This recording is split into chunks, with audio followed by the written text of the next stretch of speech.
Wedding ഡേയിൽ എല്ലാ ഗസ്റ്റിനെയും ഒരേപോലെ ട്രീറ്റ് ചെയ്യണം എങ്കിൽ ഈ കാര്യങ്ങൾ ശ്രദ്ധിക്കുക. നമ്മുടെ വെഡ്ഡിംഗ് അറ്റൻഡ് ചെയ്യാൻ പല സ്ഥലങ്ങളിൽ നിന്നായിട്ടാണ് നമ്മുടെ ഗസ്റ്റുകൾ വരുന്നത്.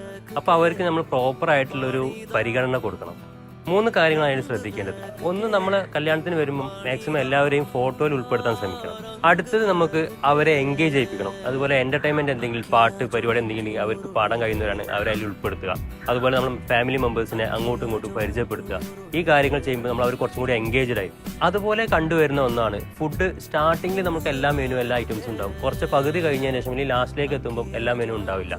അപ്പോൾ നമ്മൾ സ്പെഷ്യൽ ഗസ്റ്റുകൾ അല്ലെങ്കിൽ കുറച്ച് ഇമ്പോർട്ടൻ്റ് ആൾക്കാർ ഫംഗ്ഷന് ലേറ്റ് ആയിട്ട് വരുമ്പോൾ അവർക്ക് നമ്മൾക്ക് ഫുഡിൻ്റെ സെക്ഷനിലേക്ക് പോകുമ്പോൾ മെനു എല്ലാം ഉണ്ടാവില്ല. അപ്പോൾ നമ്മൾ ചെയ്യേണ്ട ഒരു ചെറിയൊരു കാര്യം ചെയ്താൽ കുറച്ചും കൂടി ബെറ്റർ ആയിരിക്കും. നമുക്ക് ഫുഡ് സ്റ്റാർട്ട് ചെയ്യുമ്പോൾ തന്നെ കുറച്ച് മെനു ഐറ്റംസുകൾ ഒന്ന് മാറ്റി വെച്ച് കഴിഞ്ഞാൽ ഇൻ കേസ് നേരം വൈകി വരുന്ന ഗസ്റ്റ് ആരെങ്കിലും ഉണ്ടെങ്കിൽ അവർക്ക് നമുക്ക് പ്രത്യേകമായിട്ടൊന്ന് ട്രീറ്റ് ചെയ്യാം. ഈ കാര്യം ചെയ്ത് കഴിഞ്ഞാൽ കുറച്ചും കൂടി ബെറ്റർ ആയിരിക്കും തോന്നുന്നു. ഈ കാര്യങ്ങൾ ശ്രദ്ധിച്ചാൽ കല്യാണത്തിന് വരുന്ന എല്ലാ ഗസ്റ്റിനും നമുക്ക് ഏകദേശം ഒരേപോലെ തന്നെ ട്രീറ്റ് ചെയ്യാം. കല്യാണം കഴിക്കാൻ പോകുന്ന നിങ്ങളുടെ ഫ്രണ്ട്സിന് ഈ വീഡിയോ ഷെയർ ചെയ്യുക.